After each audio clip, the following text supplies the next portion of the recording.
आषाढाचा महिना सुरू झाला की सगळीकडे तळीव वगैरे पदार्थ सुरू होतात. तुमच्या सुद्धा घरामध्ये हाच प्रश्न असेल की आता तळीव पदार्थामध्ये नक्की तळायचं तरी काय. तर मग ही मसाला पुरी अतिशय सोप्या पद्धतीने तुम्ही एकदा नक्की ट्राय करा, जी की बनवायला अतिशय सोपी आहे आणि घरी असलेल्या साहित्यापासूनच बनली जाते. तर सर्वात अगोदर इथे मी एक बटाटा घेतलेला आहे उकडलेला. आता हा बटाट्याची जी आहे साल काढून घेतली, त्यानंतर हा बटाटा स्मॅश करून घेतला. आता तुमच्याकडे स्मॅशर नसेल तर मग किसून घेतला तरी सुद्धा चालेल. त्यानंतर 1 कप गव्हाचं पीठ, त्यानंतर पाऊण कप बेसन पीठ आणि अर्धा कप जे आहे तांदळाचं पीठ या ठिकाणी घेतलेलं आहे. आता तांदळाचं पीठ नसेल तर मग अर्धा कप तुम्ही ज्वारीचं पीठ सुद्धा घेऊ शकता. त्यानंतर लसूण, जिरे आणि आवडीप्रमाणे हिरवी मिरचीचं वाटण करून घेतलं, ते घालून घेतलं. त्यानंतर 1 चमचा काश्मीरी मिरची पावडर रंगासाठी, अर्धा चमचा हळद, पाव चमचा हिंग आणि चवीनुसार मीठ. तर हे बेसिक मसाले जे आहेत ते सुद्धा घालून घेतले. त्यानंतर 1 चमचा पांढरे तीळ घातले आणि भरपूर अशी हिरवी कोथिंबीर घातली. आता यामध्ये जे आहे आपण बटाटा उकडून घातलेला आहे, त्यामुळं पाण्याची तशी तर आवश्यकता पडत नाही, पण तुम्हाला जर वाटलं तर साधारण 1-2 चमचे तुम्ही पाणी यामध्ये घालू शकता. पण इथे आपण एक सिक्रेट अशी एक वस्तू वापरणार आहोत, जेणे की आपली पुरी जी आहे छान खुसखुशीत तयार होईल. तर इथे मी 2 चमचे जे आहे कडकडीत तेलाचं मोहन घातलेलं आहे. याने काय होतं, पुरी जी आहे छान आपली खुसखुशीत आणि भरपूर काळ जे आहे कुरकुरीत राहण्यासाठी मदत होते. तर इथे जे आहे मी तेल घालून घेतलं आणि अशा पद्धतीने आपली पुरी जी आहे, पुरीचं पीठ आपण लावून घेऊया.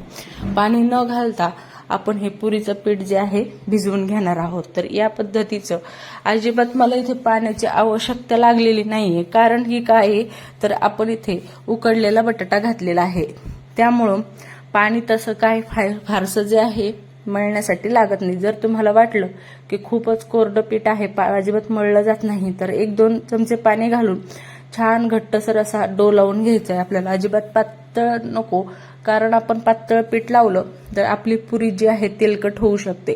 त्यानंतर इथे आपण जसं साधारण चपातीसाठी गोळा घेतो त्यापेक्षा थोडासा मोठा घेतलेला आहे आणि छान असा गोल करून पोळपाटावर ठेवलं. त्यानंतर थोडंसं जे आहे सुकं पीठ त्यावर घातलेलं आहे आणि याला आपण लाटून घेऊया.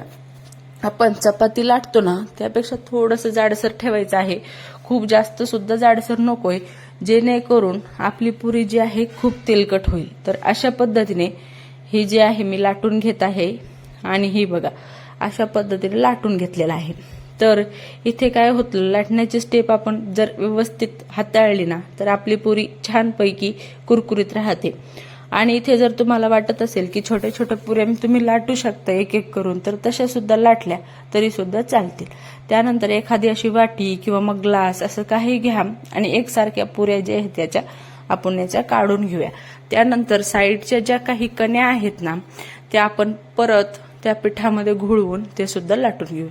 तर अशा पद्धतीने मी पुऱ्या तयार करून घेत आहे. तुम्ही हवं तर एक एक पुरी जरी लाटली तरी सुद्धा चालेल.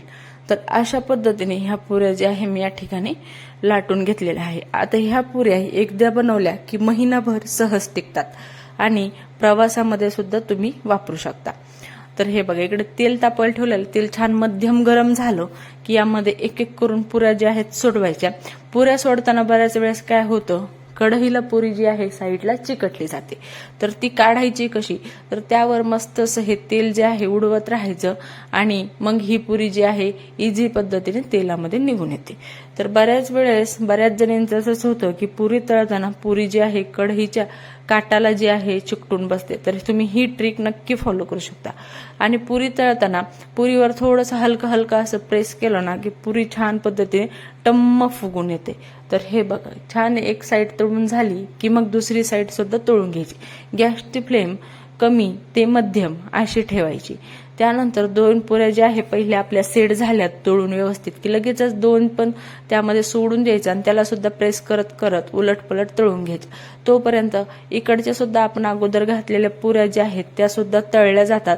तर मग त्या लगेच निथळून काढून घ्यायच्या. तोपर्यंत आपण नंतर सोडलेल्या पुऱ्या सुद्धा तळल्या जातात. तर अजिबात गॅसची जे आहे दुरुपयोग किंवा मग वेळ अजिबात न दवडता पटापट हे पुऱ्या तयार करून होतात, तळून सुद्धा होतात। एकदाच तुम्ही संपूर्ण पुऱ्या ज्या आहे लाटून ठेवल्या तरी सुद्धा चालेल आणि मग भराभर तळल्या तरी सुद्धा चालेल, अजिबात वेळ न दवडता ही रेसिपी तयार होते। तर मग या आषाढाच्या महिन्यामध्ये तुम्ही ह्या पुऱ्या एकदा नक्की ट्राय करा। रेसिपी कशी वाटली मला कमेंट करून सांगा। लहानांपासून मोठ्यांपर्यंत ही पुरी आवडीने खाल्ली जाते। हवं तर तुम्ही काही पार्टी वगैरे असाल तर त्यामध्ये सुद्धा तुम्ही हा स्नॅक्स ठेवू शकता किंवा मग संध्याकाळच्या चहासोबत प्रवासामध्ये मुलांच्या डब्यासाठी काहीतरी अधूनमधून मुलांना भूक लागते तर तेव्हा सुद्धा तुम्ही ह्या पुऱ्या ज्या आहेत त्यांना देऊ शकता आणि वयस्कर सुद्धा खातील इतकी मस्त खुसखुशीत ही पुरी तयार होते। जर तुमच्या घरामध्ये वयोवृद्ध वयस्कर असतील तर ते सुद्धा ह्या पुऱ्या नक्कीच आवडीने खातील। तर मग अजिबात वेळ न दवडता तुम्ही एकदा नक्की ट्राय करा आणि पुरी कशी वाटली कमेंट करून सांगा। रेसिपी आवडली तर चॅनलला सबस्क्राईब नक्की करा।